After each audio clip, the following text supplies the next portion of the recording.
म डाक्टर आँचल रोय आज हजुरहरू सामु मलाई कक्षा 12मा नेपाली विषय पढाउनु हुने आदरणीय गुरु लक्ष्मीप्रसाद ढकालद्वारा रचित कवितालाई वाचन गर्न गइरहेको छु।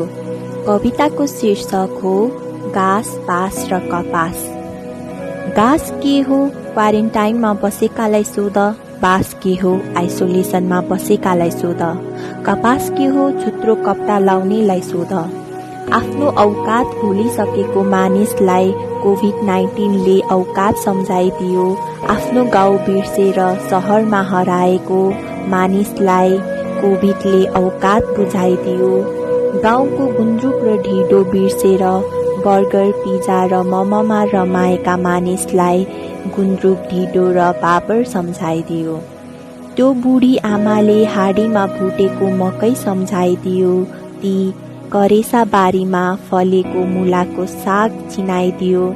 घाँस, बाँस र कपास भुलेका मानिसलाई परमाणु जत्रो भाइरसले जिउँदै जलाइदियो। धन्य रहेछौ कोभिड-19 तिमी, सलाम गर्छु म तिमीलाई। 2072 सालको महाभूकम्पले साइजमा ल्याउन खोजेको थियो तर सकेन। 2076 र 2077 को कोभिड-19ले अहंकारी मानिसलाई साइजमा ल्याउँदैछ। घाँस, बाँस र कपास भुलेको मानिसलाई आफ्नो गाउँ चिनाउँदैछ। त्यसैले घाँस के हो क्वारेन्टाइनमा बसेकालाई सोध, बाँस के हो आइसोलेसनमा बसेकालाई सोध, कपास के हो झुत्रो कपडा लाउनेलाई सोध। धन्य कोरोना धन्य, तिमीले गाउँ चिनायौ। प्रदेशमा भएकालाई तिमीले देश चिनायौ। आफन्त चिनायौ, तिमीले छिमेकी चिनायौ। तिमीले माटो चिनायौ, तिमीले बाटो चिनायौ।